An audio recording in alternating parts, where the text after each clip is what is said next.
O tranquilo em uma capela cheio de luto é a coisa mais fria que já experimentei. Como James desejaria, o funeral era direto. Blondes brancos, ternos escuros e aquela música antiga que ele cantarolou quando sentiu que ninguém estava prestando atenção. Minhas mãos tremiam tanto que eu tive que segurar as laterais do caixão para não desmoronar enquanto eu estava lá. Vizinhos, colegas de trabalho e até o colega de classe de Evan, que viajou de Vermont, veio e partiu. Como se fosse uma formalidade, como se minha vida não tivesse acabado, eles sacudiram minha mão, murmuraram algo como ele era um homem bom e continuou. A dor se move em ondas, o que é algo que ninguém diz. Isso te esmaga primeiro. Então ele se retira. Então, de repente, o afoga mais uma vez. Eu não estava chorando. Eu não consegui.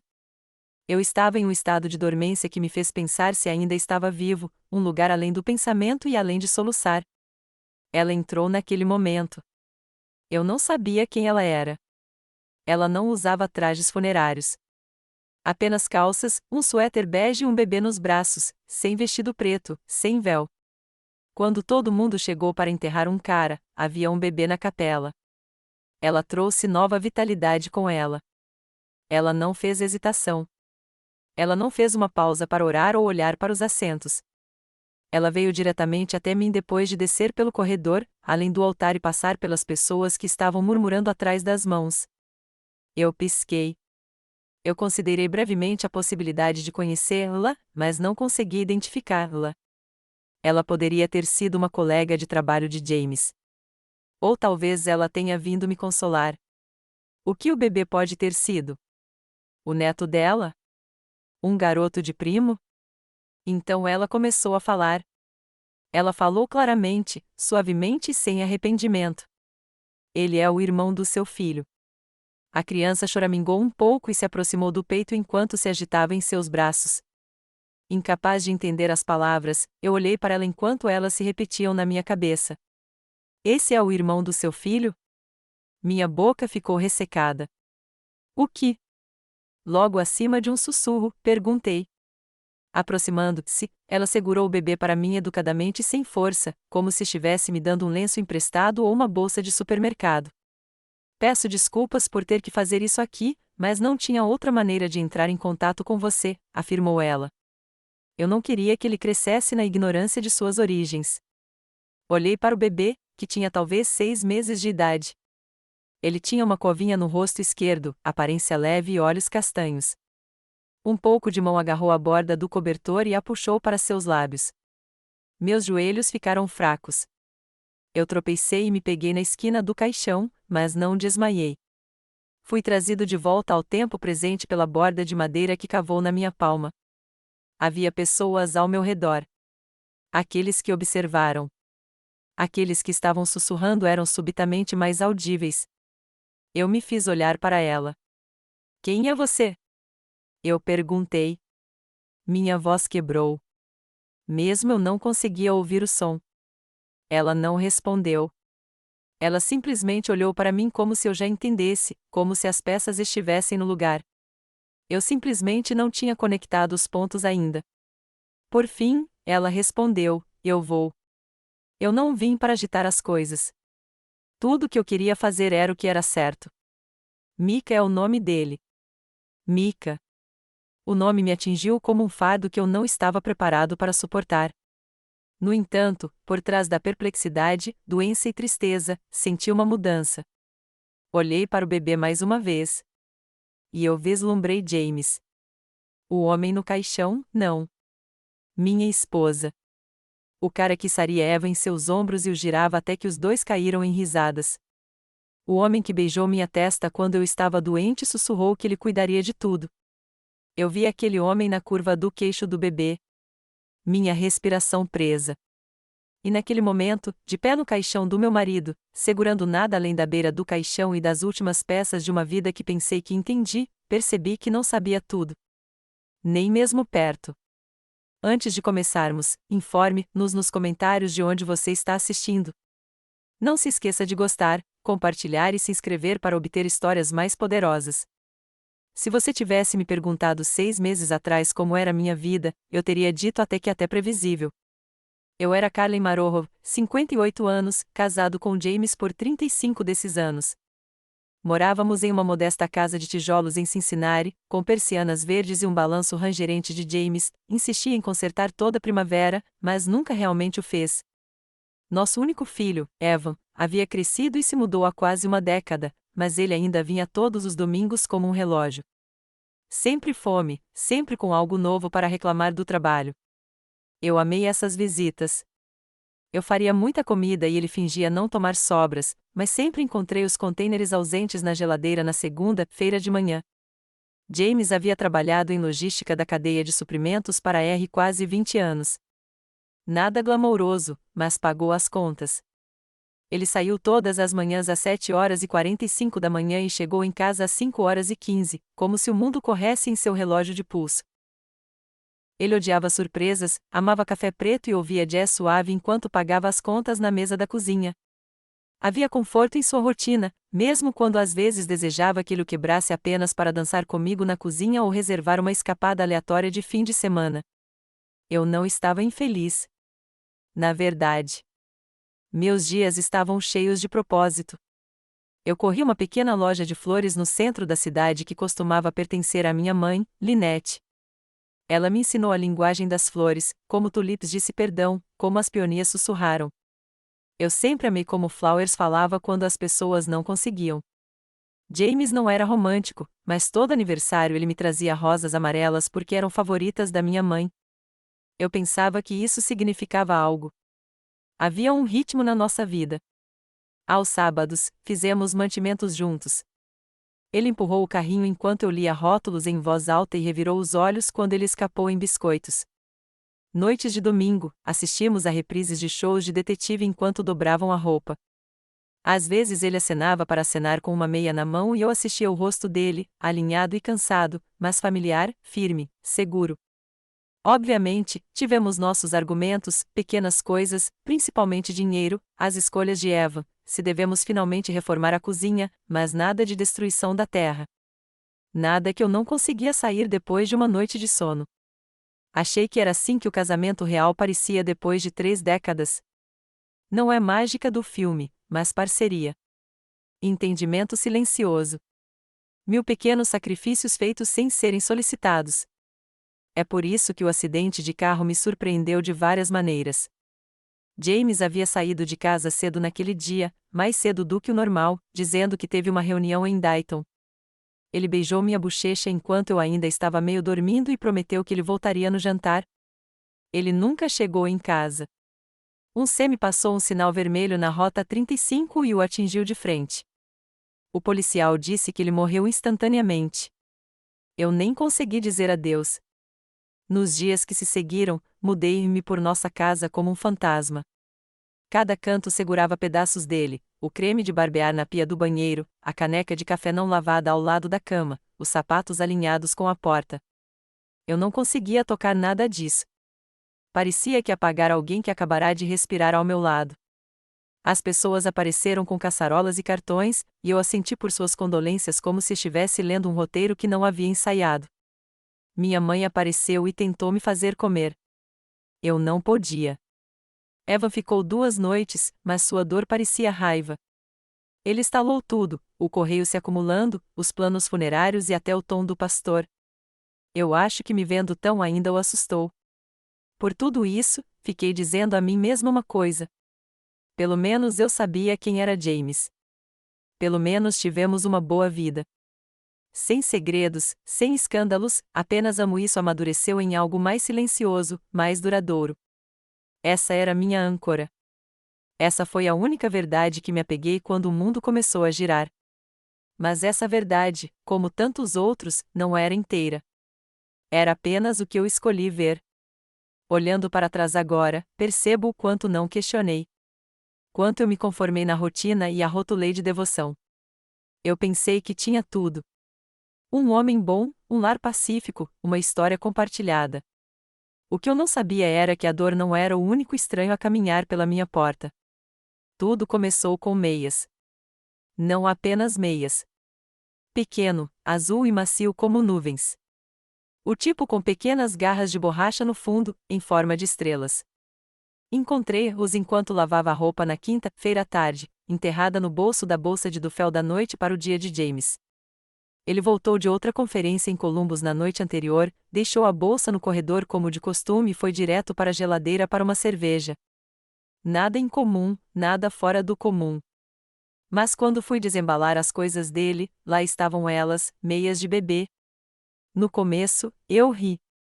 Na verdade, eu fiquei lá na lavanderia, segurando-os em uma mão como uma espécie de mistério bobo. Meu primeiro pensamento foi Eva. Talvez ele tivesse trazido sua afilhada pela casa há um tempo atrás e esquecido de me dizer. Ou talvez James tenha ajudado um colega de trabalho com o filho, e as meias se misturaram no chufle. James não era ótimo com crianças, mas ele também não tinha coração. Tinha que haver uma explicação. Ainda assim, algo em mim mudou. Eu trouxe as meias para ele enquanto ele estava assistindo o jogo. Isso parece familiar? Eu perguntei, meio provocando, meio curioso. Ele olhou para cima, piscou, depois riu como se eu tivesse mostrado a ele uma foto antiga. Aqueles? Oh, sim. Um cara na conferência teve seu filho lá rastejando por todo lugar. Deve ter acabado na minha bolsa. Jogue-os. Ele disse isso tão facilmente, tão casualmente. Eu fiquei lá segurando-os por mais um segundo, não sabe por que meu peito de repente se sentiu apertado. Então eu assenti e voltei para a cozinha. Eu não os joguei. Eu os deslizei na parte de trás da minha gaveta da mesa de cabeceira sob um lenço velho e um corsário seco que James me deu em um banquete há 10 anos. Algo sobre eles parecia uma pergunta que ainda não havia aprendido a fazer. Naquele fim de semana, James saiu novamente, outra conferência, outro quarto de hotel com café da manhã continental e longas apresentações sobre logística e automação de armazém. Pelo menos foi o que ele me disse. Eu arrumei suas camisas e meias e beijei sua bochecha e sorri quando ele saiu da garagem. Mas uma vez que as luzes traseiras desapareceram, sentei-me à beira da nossa cama e apenas olhei para o tapete. Eu continuei tentando me convencer de que não era nada. Depois de 35 anos de casamento, uma mulher conhece o marido, conhece seus ritmos, ele conta suas histórias. Mas quanto mais eu prestava atenção, mais rachaduras comecei a ver. Sua colônia havia mudado. Sutil, mas mais nítido. Não é o cedro almiscarado que ele sempre usava, mas algo mais novo, mais leve, quase doce. Eu perguntei a ele uma vez e ele disse que a loja havia ficado sem a antiga. Ele não parecia irritado. Ele apenas deu de ombros como se não importava. Ele começou a enviar mensagens de texto mais também. No jantar, durante programas de TV, mesmo na cama, ele manteve o telefone com a cara. Quando perguntei quem era, ele sorriu e disse: trabalhar coisas. Essa foi sua desculpa favorita. Um escudo que ele raramente tinha que explicar. A parte mais estranha foi que ele começou a voltar para casa parecendo mais claro, como um homem que tomou banho de algo que não seja água. Não consegui descrever melhor do que isso. Uma calma, um brilho. E quando eu peguei a mão dele no sofá, ele o apertava, mas seus olhos já estavam de volta na tela. Uma noite, enquanto ele estava no chuveiro, seu telefone zumbiu apenas uma vez. Eu não toquei. Mas olhei para o nome que pisava na tela. Belle. Não é um nome que eu reconheci. Não é um primo, nem ninguém do seu escritório, até onde eu sabia. Eu o olhei até a tela escurecer. Então me levantei, entrei na cozinha e comecei o jantar como sempre fiz. Cortando a cebola, fervendo o macarrão, sorrindo em nada em particular. Eu disse a mim mesma que era um colega de trabalho, talvez alguém novo, talvez um número errado, talvez. Mas algo dentro de mim, algo velho e quieto, estava mexendo. Não era alto. Não estava com raiva. Era um sussurro, um sino de aviso. O tipo que você ouve apenas uma vez, mas nunca esqueça. As meias do bebê, a nova colônia, as mensagens ocultas. Eles ainda não fizeram sentido, mas o fariam. E quando fizeram, eu não seria mais a mulher sorrindo através de cebola picada e desculpas. Eu ainda não sabia. Isso não aconteceu da noite para o dia. Essa é a parte cruel. Se James tivesse gritado comigo ou bateu a porta ou saísse, eu teria algo para me segurar. Mas isso foi um desvendamento lento, um tipo silencioso de desaparecimento. Tudo começou de manhã. Por 30 anos, ele fez café para nós dois. Preto para ele, um açúcar para mim. Às vezes, ele derramava o meu na minha caneca favorita, a que Eva foi feita na aula de arte que se inclina para o lado como se estivesse bêbada e a colocava na janela onde a luz entrou. Ele não fez isso há meses. Comecei a fazer meu próprio café, derramando-o em qualquer caneca limpo. Ele nunca pareceu notar. Então ele mudou para a conversa, ou a falta dela. Eu voltei da loja de flores, braços cheios de eucalipto e tulipas, meus dedos manchados de verde, cheirando a solo. Eu costumava contar a ele sobre os clientes, os frequentadores regulares, como a senhora Draper, que comprava margaridas toda terça-feira. Ou o jovem que propôs na loja com um anel escondido em um buquê. James costumava ouvir. Às vezes ele fazia perguntas, até sorria. Ultimamente, porém, eu falava e ele apenas acenava com a cabeça. Seus olhos estariam no telefone ou na televisão. Uma noite, parei no meio da frase apenas para ver se ele percebeu. Ele não. No jantar, costumávamos dar as mãos antes de comer apenas por um segundo. Nunca foi um grande ritual, apenas um aperto silencioso, uma conexão. Uma noite, peguei a mão dele e ele já estava percorrendo suas mensagens. Eu esperei, minha mão pairando entre nós. Ele não olhou para cima. Puxei de volta, descansei no meu colo e não disse nada. O que picou mais não eram as grandes coisas. Foram as pequenas mudanças que se acumularam até que eu não reconheci a vida em que estava de pé. A maneira como ele parou de perguntar se eu precisava de algo da loja. A maneira como ele dormia de frente para o outro lado, se enrolava como alguém se preparando para o voo. Ele ainda disse, "Te amo", quando saiu para o trabalho, mas parecia um reflexo, como se ele estivesse recitando algo que ele memorizava anos atrás e não sentia mais. Uma tarde, tentei surpreender-lo com um almoço em seu escritório. Eu fiz um sanduíche do jeito que ele gostava, maionese leve, picles extras, envolveu ordenadamente e atravessou a cidade. Esperei no saguão por mais de 20 minutos. Quando finalmente perguntei à recepcionista se ela poderia verificar, ela sorriu desajeitadamente e disse, "Marro Maroro não está hoje. Ele está trabalhando remotamente." Eu assenti assim fazia sentido, como se eu não tivesse acabado de atravessar a cidade com um saco de papel marrom e um coração cheio de esforço. Voltei para o carro, voltei para casa e fiquei na garagem por um longo tempo antes de entrar. Até Eva notou isso durante uma de suas visitas. "Papai está ok?"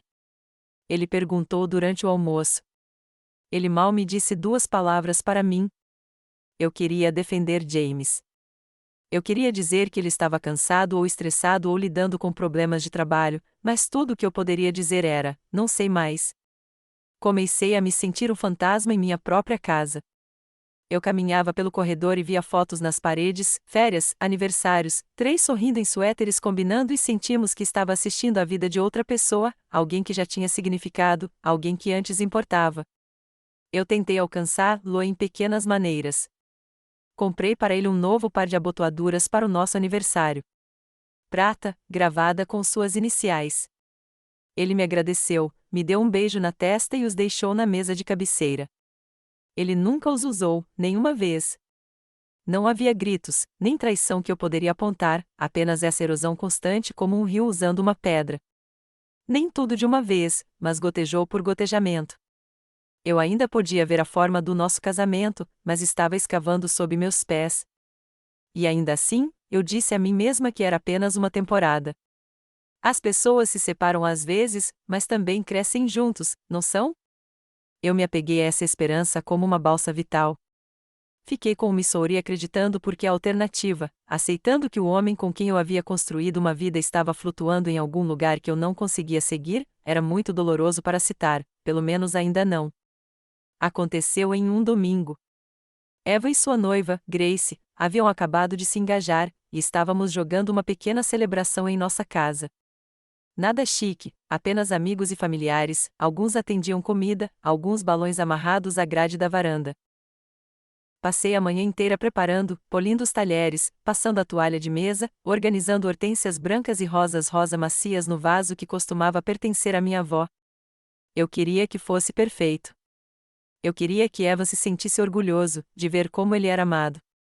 E talvez, apenas talvez, eu quisesse que James me visse novamente, para se lembrar da mulher que ele costumava segurar de perto. Os convidados começaram a chegar ao meio-dia. James os cumprimentou na porta como um político, sorrisos, apertos de mão firmes, pequenas piadas que fizeram as pessoas rirem, mesmo que elas não ouvam exatamente a piada. Eu o vi trabalhar na sala, tão polida e charmosa, enquanto ficava perto da cozinha, certificando-se de que os quiches não queimassem. Quando chegou a hora da torrada, todos se reuniram na sala de estar. Eva ficou ao lado de Grace, radiante, a mão dela enrolada em seu braço como se ela nunca quis deixar ir. James levantou seu copo. Ele não preparou nada, ele nunca fez. Ele sempre foi bom em falar fora do manguito.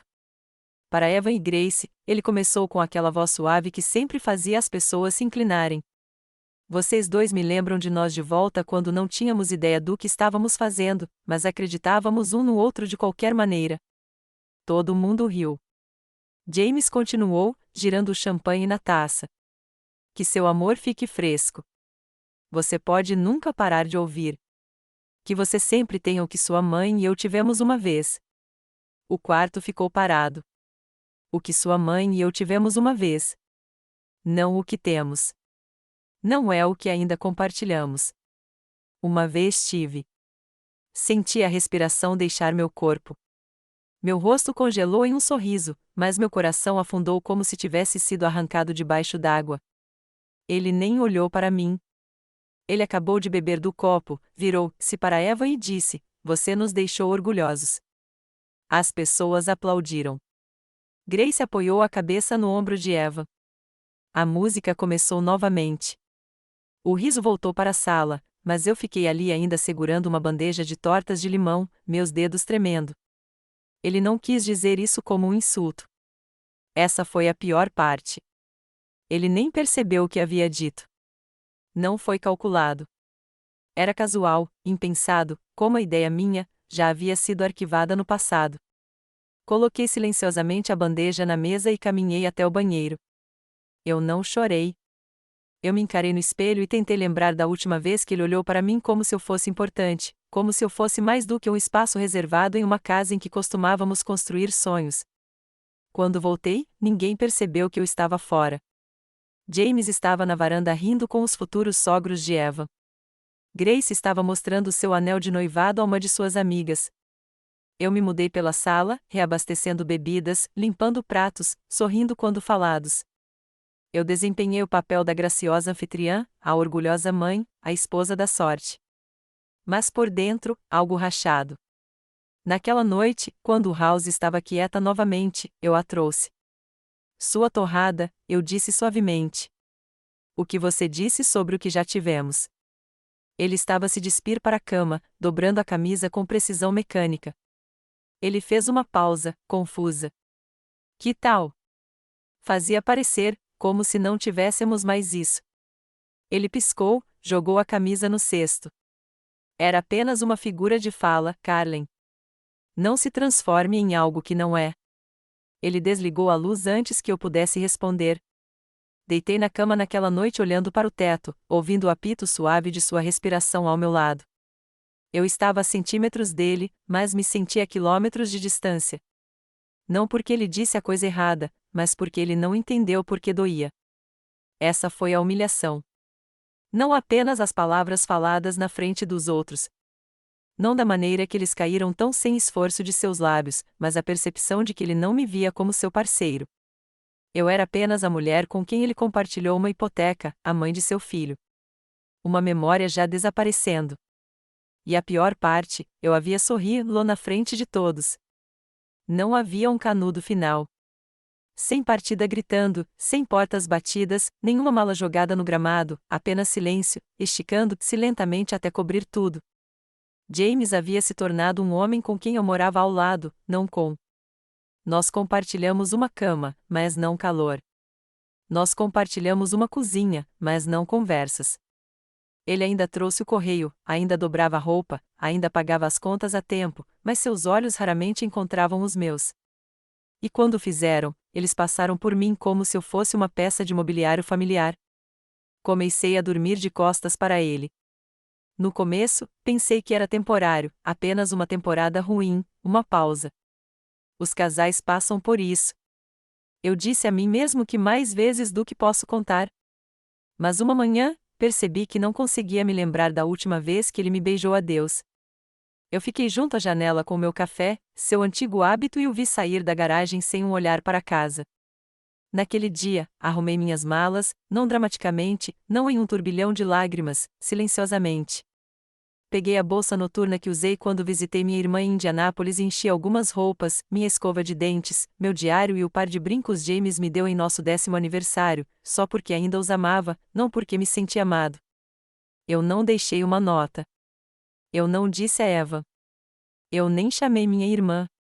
Eu precisava de espaço para pensar sem ninguém fazer perguntas, sem ninguém me dizer o que era um bom homem, James, como eu tinha sorte, como as pessoas da minha idade deveriam ser gratas pela estabilidade. Dirigi 2 horas ao sul até uma pequena cama e café da manhã por um lago que me lembrei da minha infância. Meus pais me levaram lá uma vez por um fim de semana, quando eu tinha 9 anos.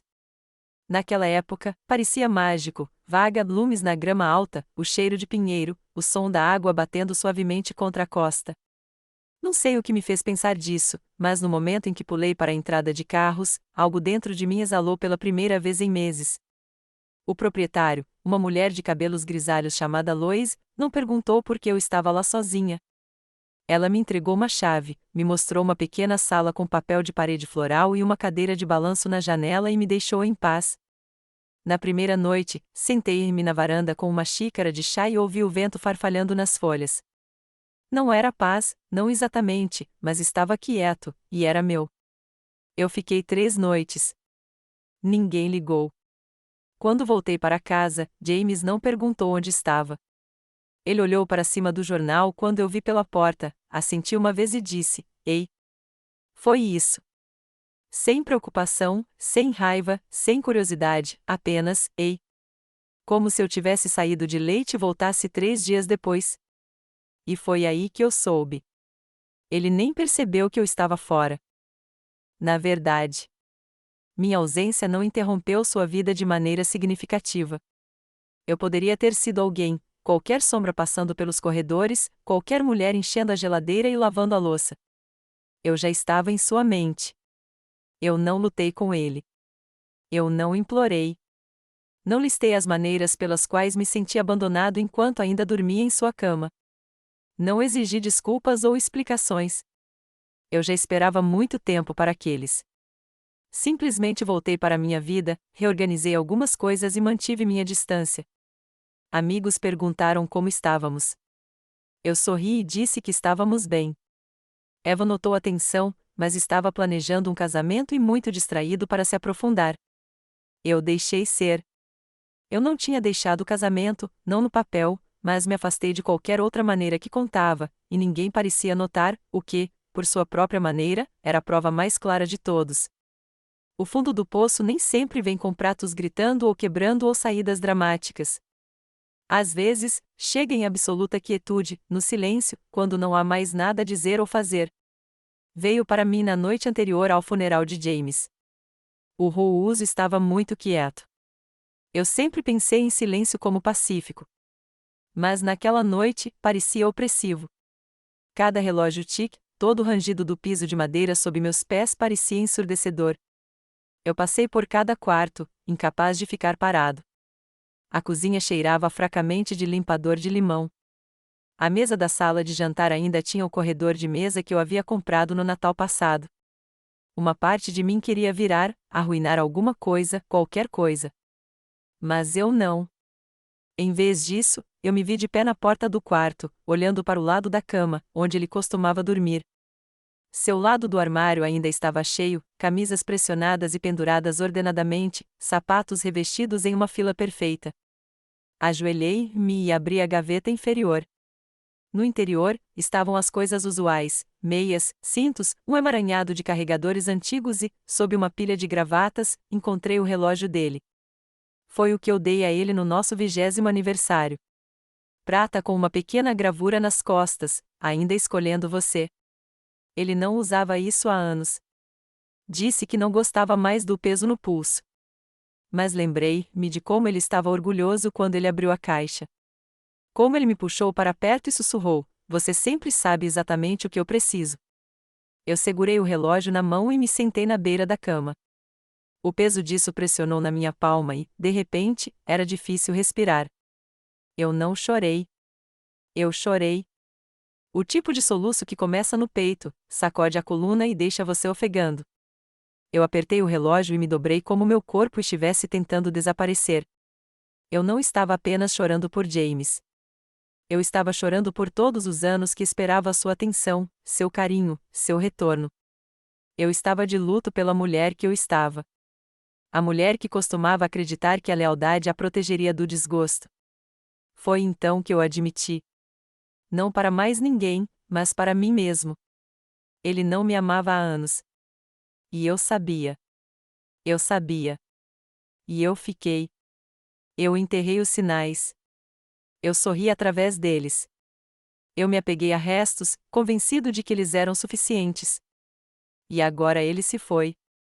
E eu nunca receberia o pedido de desculpas que merecia. Nunca ouça a verdade. Nunca saiba por que ele me soltou enquanto ainda me mantém perto o suficiente para lavar a roupa, atender suas ligações e aquecer seu prato de jantar. Era quase manhã quando me tirei do chão. Minha garganta estava crua. Meus olhos estavam inchados. Olhei no espelho e mal reconheci a mulher olhando para trás.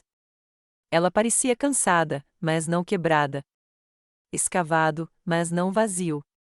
Eu não dormi naquela noite. Eu vi o sol nascer da janela da cozinha, um brilho laranja quente derramando sobre os ladrilhos. Era bonito daquela maneira suave e indiferente que piorou. O mundo ainda estava virando. O dia chegou, e eu enterraria meu marido sem nunca saber quem ele era. O funeral estava programado para as 11 horas da manhã. Eu me vesti devagar, escolhendo um vestido preto que não usava há anos.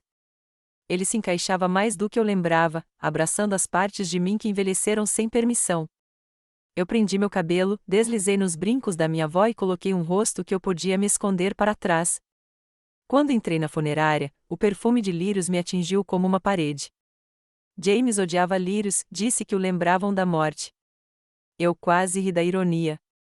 As pessoas começaram a chegar uma a uma com suas banalidades e sua tristeza. Eles apertaram minha mão, tocaram meu ombro, ofereceram palavras gentis que eu mal ouvi. Eu fiquei junto ao caixão e tentei lembrar quem eu tinha sido antes de tudo isso. Antes das meias, antes do silêncio, diante da mulher chamada Belle e o bebê que quebraria tudo o que pensei que sabia. Eu não sabia isso então, mas naquele dia, seu funeral, não seria o fim da minha história. Seria o começo da verdade. 3 dias após o funeral, encontrei as chaves. Eu tinha voltado para o armário, sem realmente procurar nada, apenas tentando me sentir perto dele. Seu perfume ainda permanecia nos colarinhos de suas camisas. Fiquei lá por um tempo, passando os dedos ao longo do tecido, esperando que eu acordasse de tudo que se desenrolou. Mas foi quando eu notei. Um de seus mocassins estava um pouco deslocado. James sempre os mantinha alinhados perfeitamente, dedo do pé, como pequenos soldados esperando a inspeção. Mas um sapato foi virado para o lado. Cheguei, ajustei-o e ali, logo atrás do par, colado no chão do armário, havia um pequeno envelope branco. No interior, havia 2 chaves de prata e uma nota pegajosa na caligrafia de James, Box 113, Chase Bank. Sentei-me nos calcanhares, minha respiração presa no peito. Não tínhamos uma caixa de depósito segura, pelo menos não uma que ele mencionou. Minha mente correu. Eu disse a mim mesma que poderia ser velho, algo de antes de mesclarmos contas. Ou talvez fosse para armazenar documentos como a vontade de seu pai ou seus papéis da marinha. Ainda assim, o peso do sigilo pressionou em mim como uma pedra. Na manhã seguinte, dirigi para o banco. O funcionário atrás da mesa era jovem, educado e inconsciente do tornado emocional que eu estava escondido sob meu casaco. Entreguei a ela as chaves e disse a ela que estava aqui para a caixa 113. Ela verificou minha identidade, digitou algo no computador, depois assentiu e me levou ao cofre. O quarto estava frio, quieto, o tipo de silencioso que exige reverência. Ela me deixou em paz. Minhas mãos tremeram quando eu virei a chave e abri a porta de metal. No interior, havia um envelope simples de Manila e uma pilha de notas de US $100 bem faixas. Eu não os contei imediatamente. Minha atenção estava trancada no envelope. Eu o puxei e abri lentamente a aba. A primeira coisa que vi foi uma certidão de nascimento. Nome: Mika Dimarorov. Data de nascimento: 2 de agosto. Pai: James Alexander Marorov. Mãe: Belle Nicole Reis. Senti a sala inclinada, o ar diminuiu. Eu li de novo e de novo. Mika. O nome que a mulher havia dito no funeral, o bebê que ela colocou em meus braços. Olhei para o certificado, traçando as letras impressas com a ponta dos dedos como se isso pudesse torná-lo menos real. James teve um filho. Não de antes de mim, não de um erro de uma noite enterrado nos nossos primeiros anos, mas recentemente, no ano passado, enquanto eu ainda estava dobrando as camisas e pedia que ele pegasse leite no caminho para casa. Virei o papel. Um segundo documento foi escondido atrás dele. Uma carta, datada apenas algumas semanas antes do acidente. A caligrafia de James era desigual, menos estruturada do que o habitual, como se ele a escrevia com pressa. Carlin, se você está lendo isso, eu falei com você de maneiras que não posso justificar. Não há uma boa maneira de lhe dizer o que estou prestes a dizer. Eu nunca planejei para que isso acontecesse. Eu cometi erros. Eu cruzei linhas que nunca deveria ter. Mas preciso que você saiba que Mika não pediu nada disso. Ele é criança. Ele é meu. E ele é inocente. Se eu for embora, significa que ele precisará de alguém. Eu não confio em ninguém mais do que você. Sinto muito por tudo isso, James. Eu li a carta 3 vezes antes de poder respirar novamente. Minhas mãos ficaram entorpecidas, minha visão embaçada. Uma parte de mim queria rasgá-lo, gritar, amaldiçoá-lo em voz alta, mas tudo o que eu podia fazer era ficar sentado, congelado, com uma confissão de um morto em uma mão e prova de sua vida secreta na outra. A traição atingiu-o como uma segunda morte. Eu deveria ter saído desse cofre. Eu deveria ter rasgado a casa, gritando e jogando tudo que ele tocou. Mas não, porque em algum lugar, não muito longe daqui, havia um bebê. Um bebê com o sangue de James. Um bebê cuja mãe estava morrendo. Um bebê que foi transportado para um funeral e colocado em meus braços por uma mulher que eu não conhecia. E, no entanto, que de alguma forma sabia exatamente quem eu era. Esse envelope não apenas revelou seu segredo. Isso me entregou uma escolha. E eu não estava pronto para isso. Ainda não. Não deixei o banco imediatamente. Depois de trancar a caixa novamente, sentei-me no meu carro com o envelope pressionado no meu peito, a letra queimando como um carvão vivo dentro dele. Minhas juntas eram brancas ao redor do volante. Eu olhei para frente, vendo o mundo continuar, como se não estivesse quebrado dentro de mim. Eu passei minha vida inteira tentando ser boa. Uma boa esposa, uma boa mãe, uma mulher que não fez cenas, que perdoou em silêncio, que encheu a casa de calor, mesmo quando estava congelando por dentro. E o que isso me deu? Um marido que morreu com segredos ainda quentes em suas mãos. Uma criança que eu não sabia até que ele foi colocado em meus braços como uma surpresa que eu nunca pedi. Uma verdade que torceu tudo o que eu pensava que sabia em um nó cruel. Mas mesmo através da dor, algo mais se mexeu. Não raiva. Ainda não. Clareza. Quando olhei para trás, estava tudo lá. O afeto que desaparece, os telefonemas privados, o desapego que se enraizou tão lentamente que me convenci de que estava na hora de fazer seu trabalho. Mas não estava na hora. Foi traição. Traições pequenas e diárias, do tipo que não deixam hematomas na pele, mas quebra as coisas dentro de você. Durante semanas, eu me mudei como um fantasma. Fiz os arranjos fúnebres de James, aceitei condolências com um aceno praticado, preenchi vasos com flores de simpatia. Passei pelos movimentos de luto sem nunca me deixar sentir isso. Mas sentado lá no estacionamento com a certidão de nascimento de Mika e a carta de James no meu colo, senti algo retornar. Um piscando. Não é um perdão, mas um incêndio. James não me deu a verdade quando ele estava vivo, mas agora eu a tinha. E eu não pude saber. Eu não podia voltar à versão de mim mesma que morava no nevoeiro da negação. Então, eu dirigi. Não está em casa, ainda não. Eu dirigi até o parque em Sycamore Lane, o que Evan costumava brincar quando era pequeno, o lugar onde James uma vez o empurrou no balanço por uma hora enquanto eu deitava um cobertor, lendo e bebendo chá gelado. Eu precisava estar em algum lugar que me lembrou que eu já estava inteiro. As árvores estavam nuas, o vento afiado. Algumas crianças brincaram à distância, suas risadas subindo e descendo como ondas. Sentei-me em um banco perto da caixa de areia, o envelope descansando no meu colo e me deixei fazer a pergunta que estava evitando. E agora? Eu não era mais jovem. Eu tinha 58 anos. Minhas articulações doíam quando ficou frio. Minhas costas endureceram se eu ficasse muito tempo.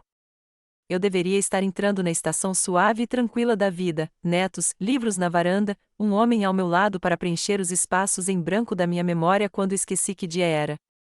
Mas, em vez disso, tive um bebê que fazia parte da vida secreta do meu marido. Uma mulher moribunda que apareceu em um funeral e me entregou seu filho. Um filho que ainda não sabia nada disso. E um futuro que não parecia nada parecido com o que eu passei décadas construindo. E, no entanto, enquanto eu estava sentado assistindo a uma criança perseguir depois de uma pá de plástico, não me senti sobrecarregado. Eu me senti acordado. Pela primeira vez em meses, talvez até anos, eu não existia apenas. Eu estava pensando, escolhendo, vendo claramente. Micah não pediu para nascer nessa bagunça. E o que eu senti em relação a James, a criança era inocente. Eu poderia amá-lo? Eu não sabia. Eu poderia criá-lo? Eu não tinha certeza. Mas eu poderia abandoná-lo? Não. Naquela noite, puxei as meias do bebê da minha gaveta da mesa de cabeceira, as mesmas que encontrei meses atrás na mala de James, e disse a mim mesmo nada. Deixei-os na mesa da cozinha e apenas olhei. Este foi o meu começo. Não é o que eu queria, não o que eu já sonhei, mas um começo da mesma forma. Eu não contei a ninguém. Não Evan, nem minha irmã, nem minha amiga mais próxima. Algumas coisas não devem ser gritadas. Algumas verdades precisam de tempo para se estabelecer em seus ossos antes que você possa carregá-los para o mundo. Então, eu comecei em silêncio. No dia seguinte, liguei para o número rabiscado na esquina da carta de James. Pertencia a Belle, a mãe de Micah, a mulher do funeral, a mulher cujo nome apareceu em sua certidão de nascimento e que destruiu minha realidade com 7 palavras de fala mansa. Ela pegou após o segundo anel. Sua voz era mais fina do que eu lembrava, como se a força que ela costumava entrar nesse funeral havia deixado seu corpo. Olá, Belle, eu disse, sem saber se deve falar firmemente ou gentil. É Carlen Marohov. Uma pausa. Então eu esperava que você ligasse. Nós nos conhecemos na manhã seguinte em uma pequena lanchonete fora da cidade. Ela veio vestindo um capuz desbotado, o cabelo puxado em um coque solto. Ela parecia exausta, com mais de 35 anos. A pele dela estava pálida, sua estrutura menor do que eu lembrava. Ela estava segurando Micah em um transportador macio embrulhado em seu peito. Ele estava dormindo, pacífico, alheio à bagunça emaranhada de vidas ao seu redor. Conversamos por 2 horas. Ela me contou tudo.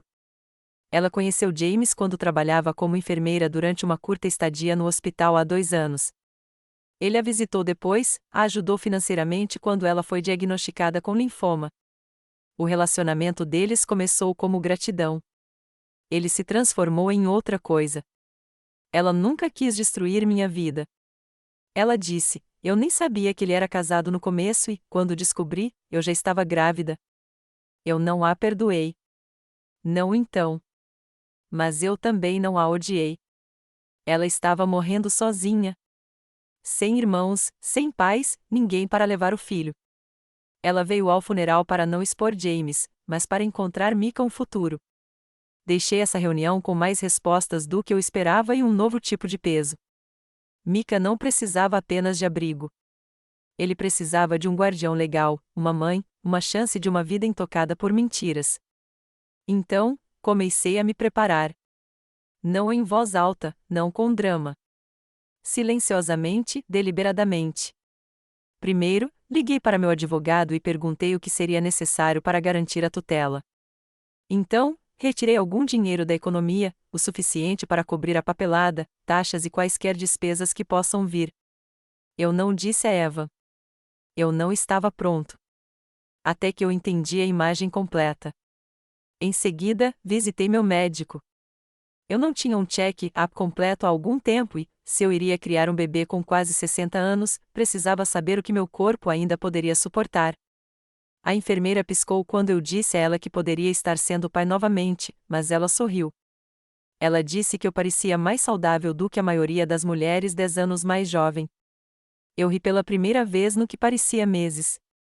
Em casa, comecei a fazer mudanças. Eu limpei o quarto de hóspedes. Dobrei as colchas antigas e derrubei as impressões emolduradas que fizeram o espaço parecer uma reflexão tardia. Eu pedi um berço. Não é um sofisticado, apenas algo resistente, algo seguro. Lavei os lençóis em lavanda, o mesmo perfume que usei quando Eva era um bebê. Eu nem percebi que estava cantarolando até que me peguei nos macacões dobráveis do corredor enquanto sussurrava uma canção de ninar que eu não havia cantado há décadas. Eu também comecei a journaling novamente, não para documentar tudo, mas para me lembrar de quem eu era através disso. Todas as noites, escrevi o que aprendi sobre James, sobre Micah, sobre mim. Algumas entradas foram apenas uma frase. Outros encheram páginas, mas me mantiveram no chão. A casa parecia diferente agora. Ainda estava quieto, ainda cheio de sombras, mas o silêncio não estava mais vazio. Estava esperando, preparando-se. Eu podia sentir isso, a mudança. Eu não estava mais reagindo. Eu estava me movendo com propósito.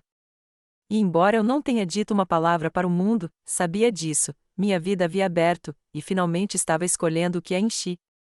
Eu sempre acreditei que o poder não era sobre quem fala mais alto, mas quem não precisa mais falar.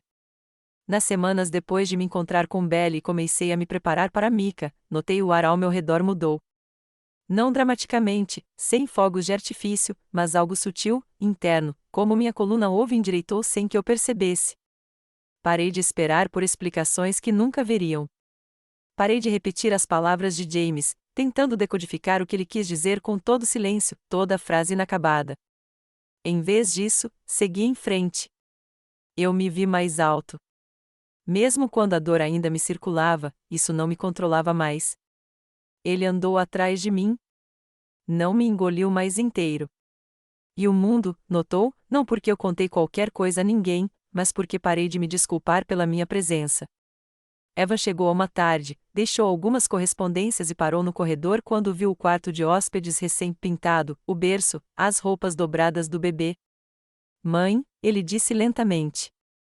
O que está acontecendo aqui? Eu não respondi imediatamente. Acabei de olhar para o espaço que criei. Os lençóis limpos, o celular pendurado acima do berço, a pequena pilha de livros de tabuleiro na janela. É para alguém que precisa de um lugar para se sentir seguro, eu disse. Ele olhou para mim. Você está promovendo uma criança ou algo assim? Não exatamente. Ele esperou, claramente esperando eu preencher o silêncio, mas não o fiz. Ainda não. Ele saiu da sala confuso, mas não com raiva, e eu não senti vontade de me explicar. Deixe que ele se pergunte. Deixe as perguntas serem construídas. Passei minha vida tentando aliviar o desconforto de todos. Não mais. Em toda a cidade, a saúde de Belly diminuiu rapidamente. Sua voz ficou mais fina no telefone. Às vezes ela ligava apenas para me ouvir respirar do outro lado.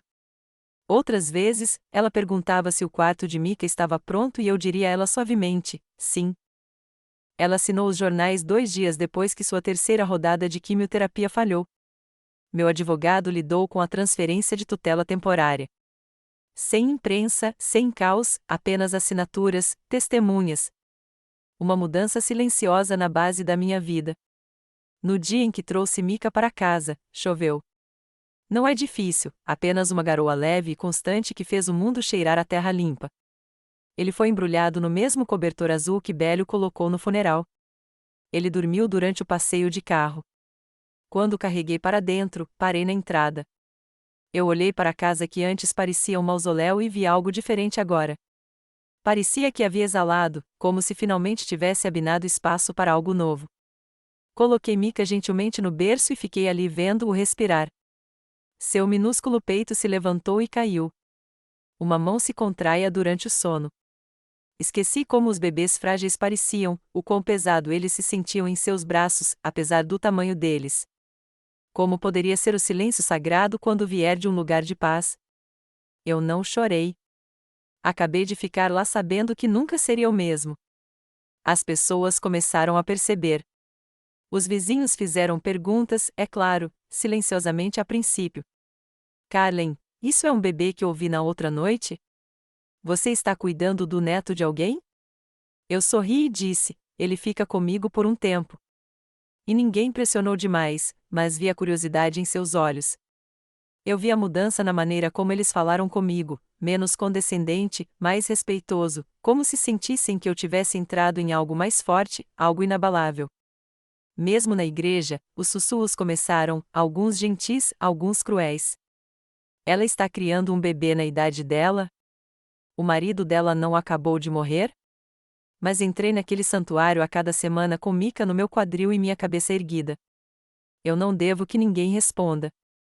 Eu não estava tendo vergonha. Eu estava carregando propósito. E James se tornou uma sombra, uma figura de uma vida que eu havia superado.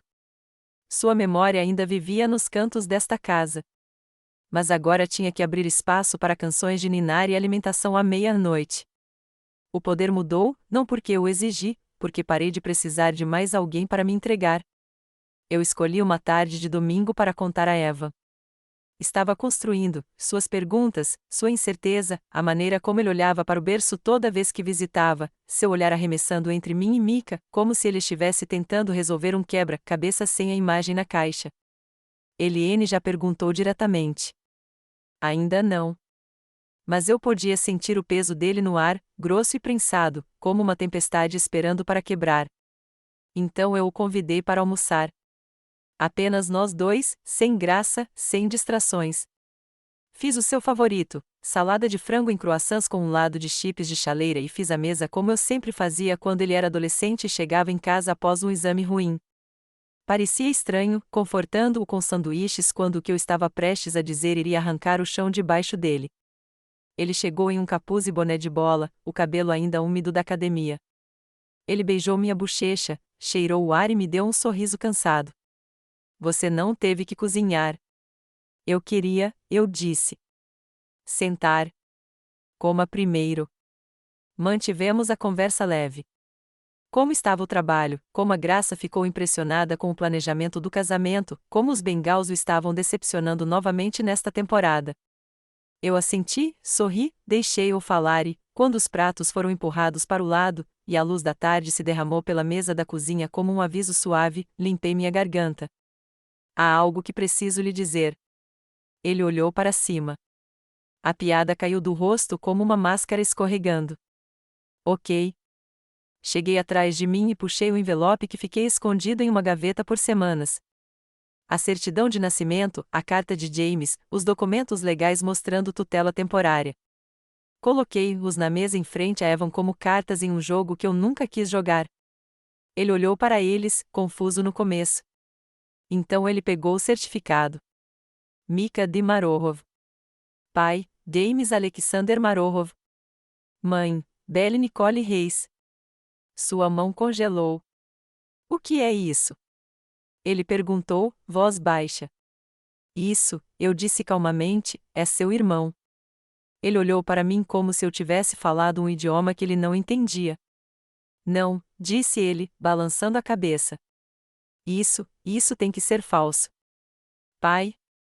Um bebê? Quem? Quem diabos é Belle? Eu disse a ele tudo. Não com drama, para não machucá-lo. Apenas a verdade, uma peça de cada vez. Eu disse a ele como James conheceu Belle, como ele a manteve e a criança escondida. Como Belle apareceu no funeral.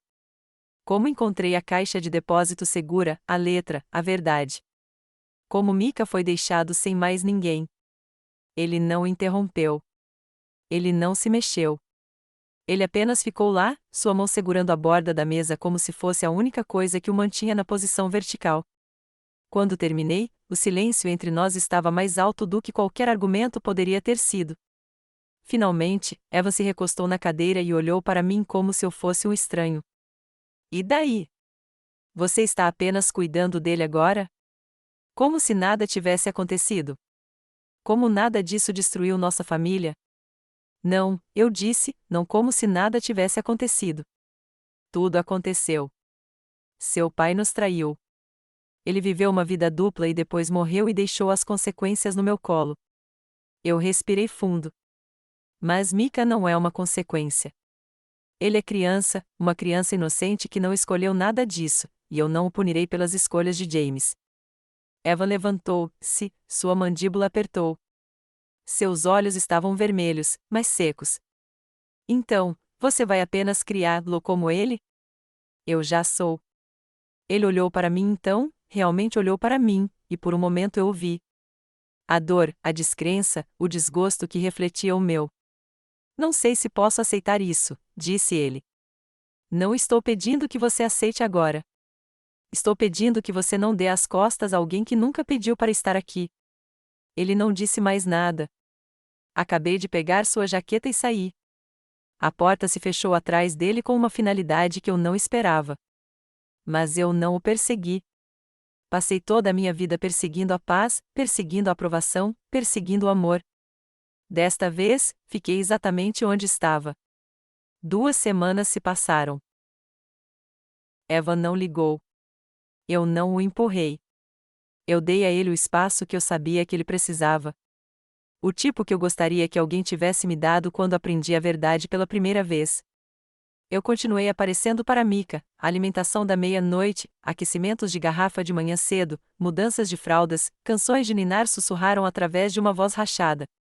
Eu não tinha feito isso há décadas, mas de alguma forma meu corpo se lembrava do que fazer. Foi difícil, sim, mas também foi a primeira vez em muito tempo que me senti útil de uma maneira que importava. Então, uma quinta-feira de manhã tranquila, a campainha tocou. Micah estava dormindo no meu peito, então eu o fiz no berço e subi pelo corredor.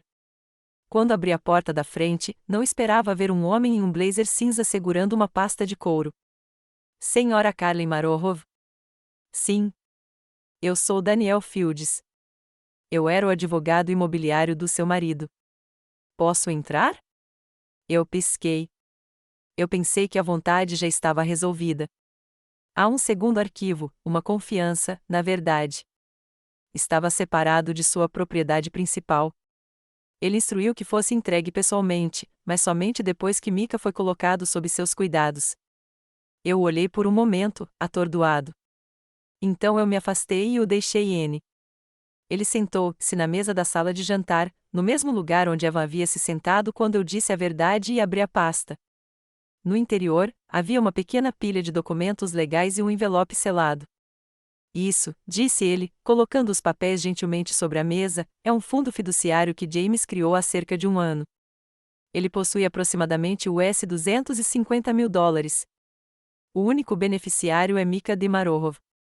Você foi nomeado administrador.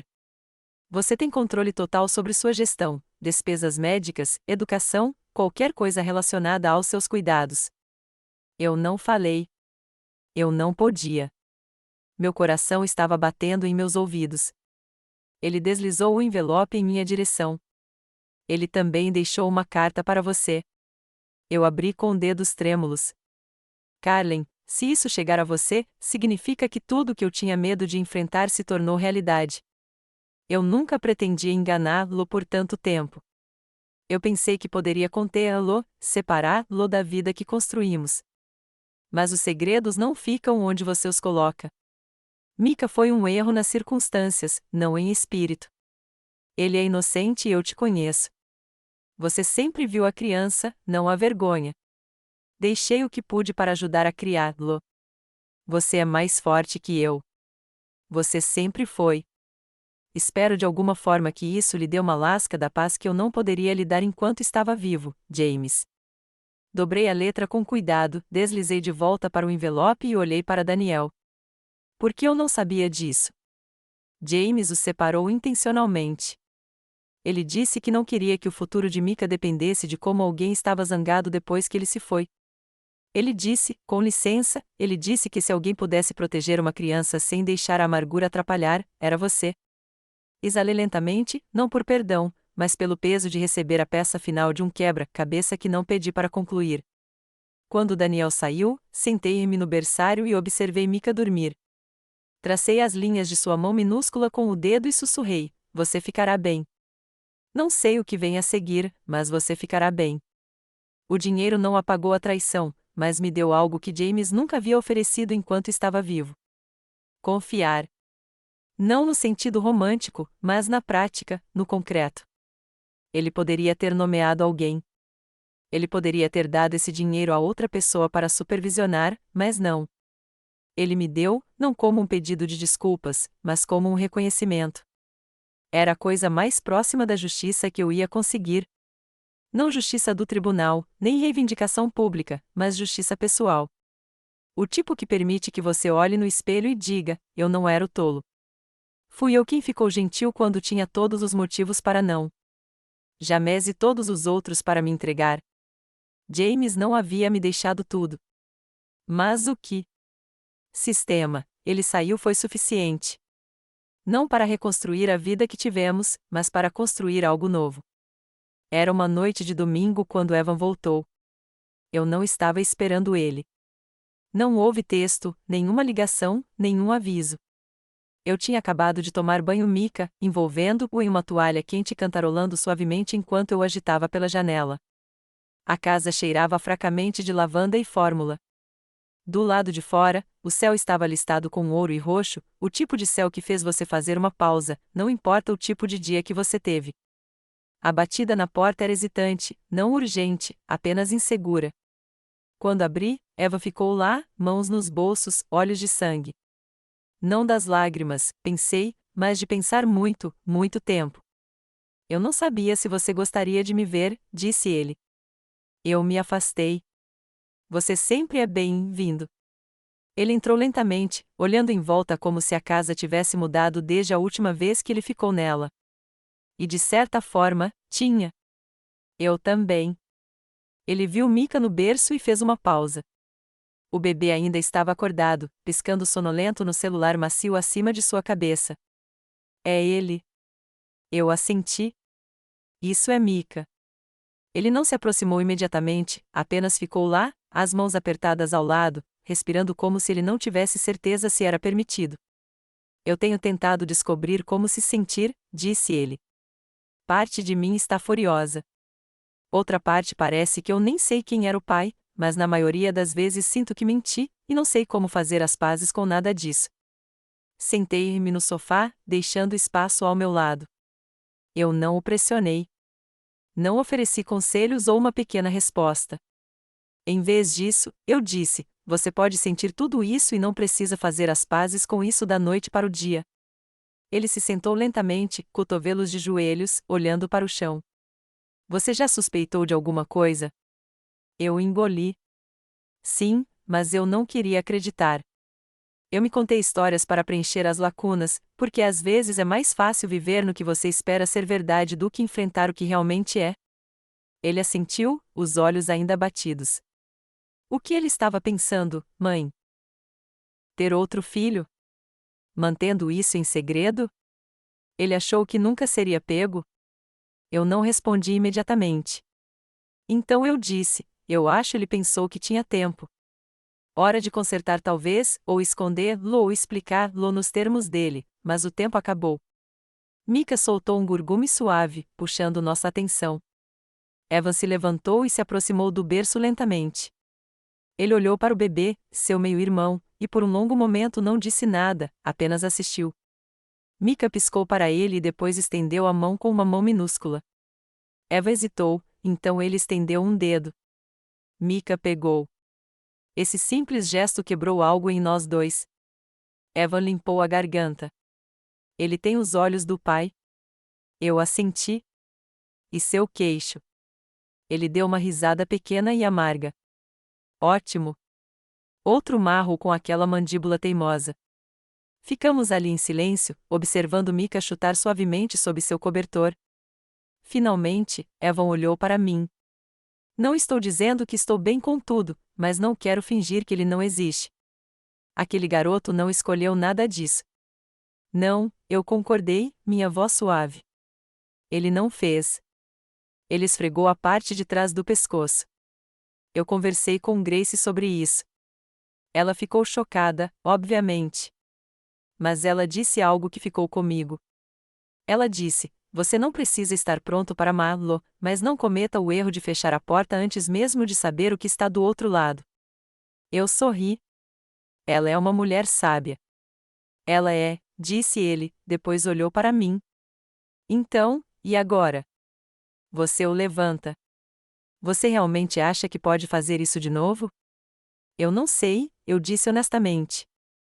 Mas eu sei que quero tentar e gostaria que você fizesse parte da vida dele, se estiver pronto. Ele olhou para Mika novamente, depois de volta para mim. Talvez eu possa vir no próximo fim de semana, trazer fraldas ou ajudar na alimentação. Não sei o que estou fazendo, mas acho que poderíamos descobrir juntos. Eu estendei a mão e apertei a mão dele. Você já sabe mais do que pensa. Quando o céu escureceu lá fora, nós três ficamos lá, eu, meu filho e seu irmão, uma família estranha e inesperada costurou por traição, tristeza e a decisão silenciosa de tentar novamente. Algumas noites, depois que Mika adormeceu, sento na varanda dos fundos com um cobertor sobre os joelhos e uma xícara de chá nas mãos. O mundo está quieto então, suavizado pelo luar e pelo chiurear rítmico de grilos. É nesses momentos, quando a casa finalmente exala, quando não há perguntas para responder ou fraldas para mudar, que me permito olhar para trás, não em amargura, não mais, mas com o tipo de clareza que só ocorre depois de você estar completamente desfeita. James ainda está comigo de maneiras estranhas. Não da maneira romântica que ele costumava ser. Sem olhares quentes na sala. Sem piadas compartilhadas. Nenhuma presença familiar na cama ao meu lado, mas em fragmentos, em memórias que aparecem como visitantes, eu não convidei, mas nem sempre me importo. Uma música no rádio que ele costumava cantarolar. O cheiro de polimento de madeira que ele sempre usava na mesa da sala de jantar. O som de Evan rindo, que de alguma forma ainda é muito parecido com o de seu pai. Isso faz minha dor no peito. E agora, é claro, em Mika. Há manhãs quando eu levanto do berço, e ele olha para mim com aqueles largos olhos castanhos, e vejo James. Não o homem que mentiu para mim, não o homem que me decepcionou, mas a versão jovem, o garoto com quem me apaixonei décadas atrás, que segurava minha mão em um cinema e me prometeu para sempre. Há pedaços desse garoto nesta criança. E embora eu não perdoe James pelo que ele fez, parei de tentar odiá-lo. O ódio exige energia que eu prefiro gastar em amor. Mika está rastejando agora. Eu o pego tentando se aproximar da mesa de café, determinado a conquistar o que estiver na frente dele. Essa determinação, essa teimosia, eu o reconheço. Eu sorrio nisso. Eu encorajo isso porque ele crescerá sabendo a verdade. Não são os detalhes da traição de seu pai, ainda não, mas a verdade que ele era procurado, escolhido, criado não em segredo, mas na luz. Ele saberá que, mesmo quando o início de sua história nascer em silêncio, sua vida foi recuperada com intenção. E Evan, ele está voltando devagar, com cuidado. Ele aparece nos fins de semana com uma caixa de lenços ou uma graça de brinquedo. Ele segura Mika desajeitadamente, como o bebê pode quebrar, mas ele está tentando. Na semana passada, ele alimentou uma garrafa enquanto assistia a um jogo de beisebol com volume baixo, com a voz suave enquanto ele narrava todas as jogadas. Eu não disse nada. Acabei de assistir da porta da cozinha, meu coração cheio de uma maneira que eu não esperava.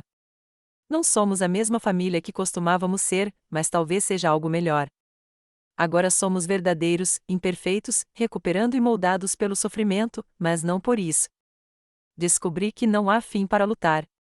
Você nunca segue em frente. Está com você. Você cria espaço para isso. E se você tiver sorte, algo novo pode florescer nesse espaço. O amor, descobri, é uma escolha. É do tipo difícil, não do tipo fácil que vem com buquês e borboletas. O tipo que você decide em ter ele está no meio da noite quando você está desgastado, seu coração dói e a pessoa em quem você confia anteriormente não está por perto para assumir a responsabilidade por suas ações. O tipo que você escolhe quando recebe uma criança em sua vida que não se encaixava em seus planos, mas acabou lá. Mika é minha segunda oportunidade de amor incondicional. Além disso, eu poderia ser sua primeira oportunidade em um trabalho estável. Eu reflito sobre o quão longe cheguei quando o agito no berçário hoje à noite, enquanto o luar entra através das cortinas.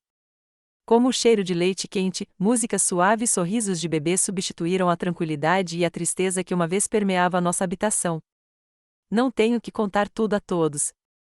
Sei que o que construí a partir das cinzas da traição era mais do que simplesmente uma casa, portanto, não preciso defender minhas decisões. Eu era o único. E por isso, mais do que qualquer outra coisa, sempre serei grato pela vida que nunca imaginei.